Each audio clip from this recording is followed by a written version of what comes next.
Greetings, everyone, and welcome to the final Fright Night Friday DVD Blu-ray update for this Halloween season. Although, that said, I still have a ton of movie reviews I want to do, so I think we're going to be going into overtime. There's not much happening in November anyway, so why not just have a 2-month-long Halloween celebration? Sound good? Okay, cool.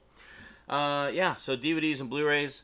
I had a few more to pick up for Halloween, and some I just kind of wanted to pick up for fun. So let's check them out today on Fright Night Friday on the Multimedia Chronicles.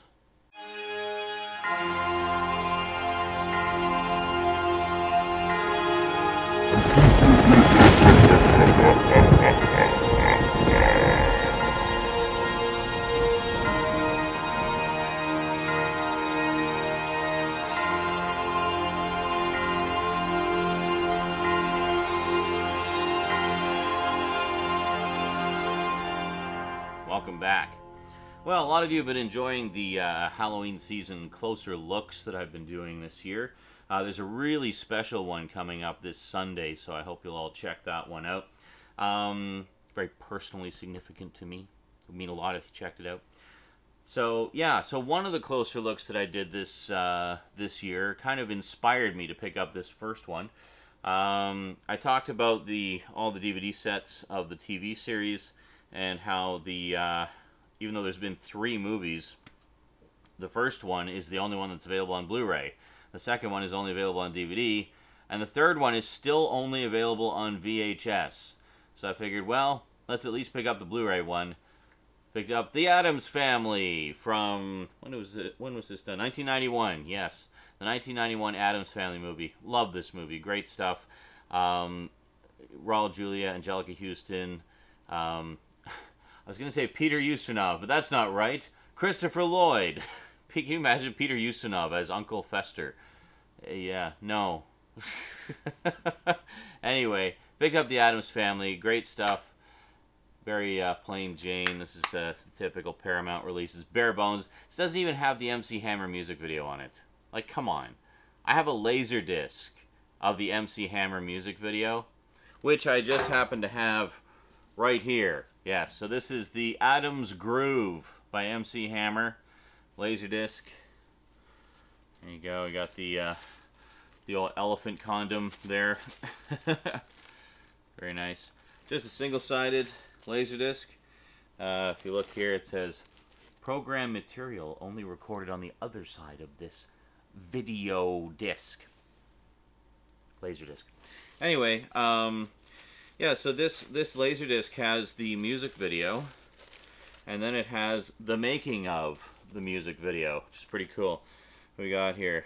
So, 7 chapters. We've got the Addams Groove TV version, Diggin' the Groove, What a Family, Playtime, In Effects, Groovin', and the Hammerhead version.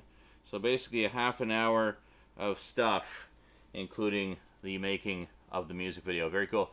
Why is this mere 30 minutes of material not available on the Blu-ray? Like, seriously, come on. Like, I honestly don't understand why this has not had a deluxe edition. Oh, right, because Paramount. And Paramount doesn't give a shit about any of their franchises. Just yet another one in which they're screwing over their built-in fan base. Like, why don't we have all 3 of the movies? I know the last one was not considered the best one, but hey, at least it had Tim Curry as Gomez. I mean, come on, that's at least got some coolness points. I don't know. Anyway, hopefully we'll get the rest of them at some point. Next up, this is one that I used to have, and I thought I still had it. I put it on the schedule for Halloween reviews this year because I wanted to kind of do a double bill of this with the 1941 original, but went all over my collection, couldn't find it anywhere, so I can only assume that I sold it at some point. We have the unrated director's cut version of The Wolfman from 2010. This is one with Benicio del Toro and Anthony Hopkins, so very nice. This one, again, kind of plain Jane on there. But hey, at least it's got a bunch of extras. Yeah, so cool. Well, it doesn't have a lot of extras. Featurettes. and deleted in extended scenes. Oh, and 2 never before seen alternate endings. Never before seen. Well, I'm sure most of you have seen them by now. Just slide that over. All right, next up, I actually picked up the DVD edition of this a while ago because it was one of the earlier ones that I picked up. Sorry, I kind of gave the game away there, didn't I? I'm not actually wearing dress pants. Surprise! Magic of movies. Yeah, I picked up the DVD of this because I didn't know it was available on Blu-ray. And I am, of course, talking about the 2003 miniseries version of Frankenstein, which I've now bought again because apparently it is on Blu-ray. So I'm going to give this one away to somebody. But, yeah, so not on Blu-ray. Now, you know how Amazon normally, when they list a DVD for something, especially when it's, you know, the same edition from the same publisher, they'll have a see all formats option, or it will clearly show up under the Blu-ray listings. Not so for this one, and the reason is their listing is wrong.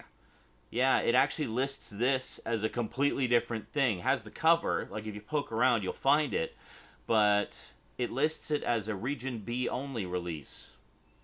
It's not. It's Mill Creek. They're strictly Region A land. It was the same thing with the Synapse Films release of Count Dracula, the Christopher Lee one that I did a review of earlier this month. Yeah, they listed it as Region B, so good luck finding it. I mean, it's there, you can find it, but you have to poke around to find it far more than you should have to. So that's kind of annoying. So luckily, this being Mill Creek, I didn't spend too much on either one, but still annoying that I had to end up buying it again, because obviously I want the best quality version. Now, this is one that I put off for far too long. I did not get the original release of this. Anyway, I picked out the remastered edition of An American Werewolf in London. Fucking A. And this is a sticker. I will remove that. But with the slipcover. Very, very fucking nice. Sorry, I'm going into overdrive now. Lots of extras on here. It's basically more or less a straight port of the content from the previous edition, but a much nicer cover and apparently newly remastered transfer. So that's the one to get, folks. Very nice indeed. Next up, I remember seeing this one around in my Laserdisc days and kept meaning to pick it up, never did. Then I kept seeing it around in the DVD days, kept meaning to pick it up, never did. Now I've got it on Blu-ray.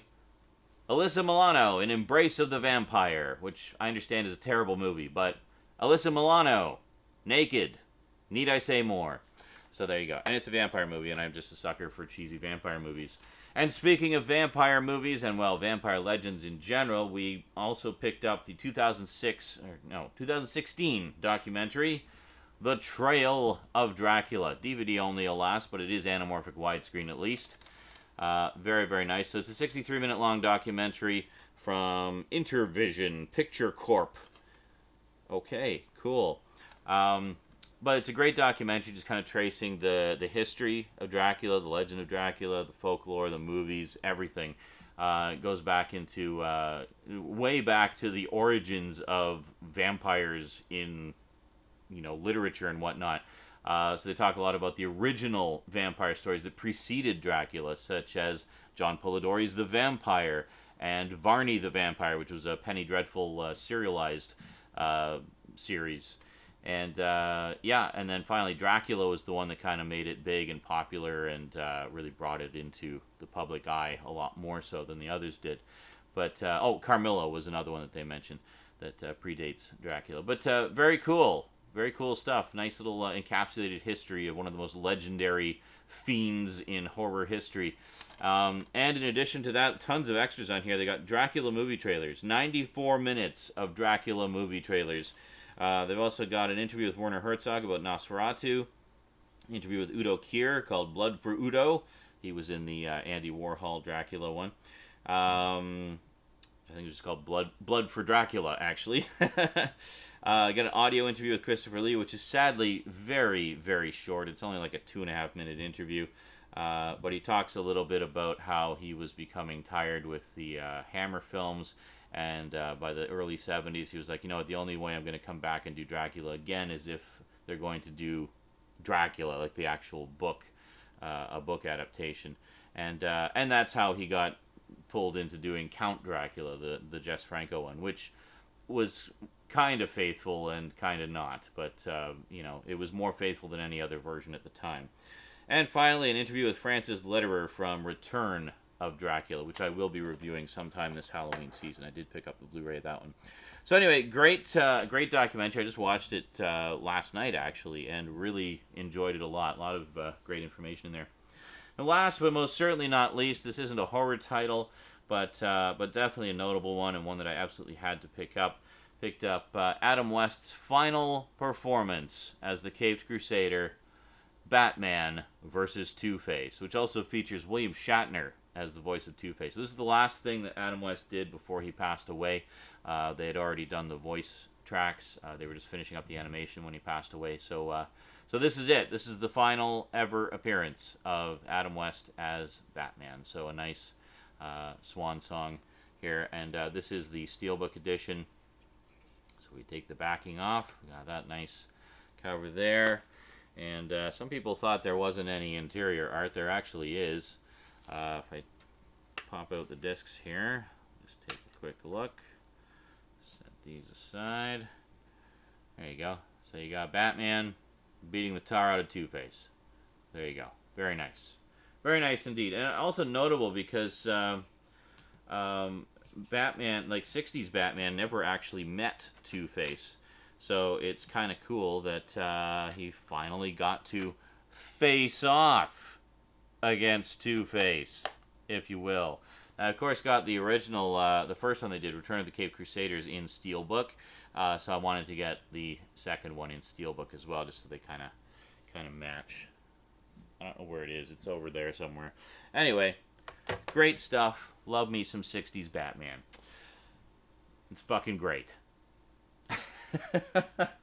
Alrighty. That is it for this update. Hope you enjoyed, and we'll see you next time. Until then, thanks to you for watching. Big thanks to my Patreon sponsors, and sayonara.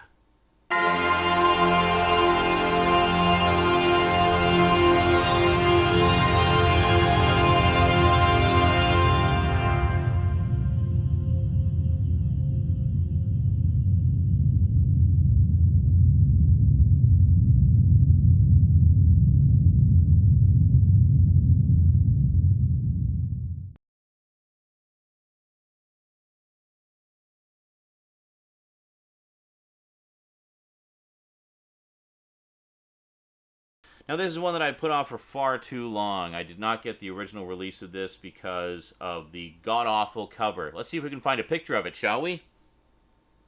Well, now you know what the movie is. But anyway, look at that lovely Twilight-y cover that they were doing for all horror movies under the fucking sun at the time. Yeah. I've given up censoring myself, by the way. If YouTube doesn't like it, fuck it. I don't fucking care about fucking censorship. I'm not gonna fucking censor myself because I'm fucking sick of being told what I can and can't fucking say. Anyway, fuck that shit. So that's the horrible fucking bullshitty fucking fuckity fuck. Sorry, I've really got a lot of fucks built up in my system after all the self-censorship I've been having to do because of the stupid demonetization bullshit. Well, I don't care anymore, so fuck it. Anyway, I picked out the Remastered edition of An American Werewolf in London. Fucking A.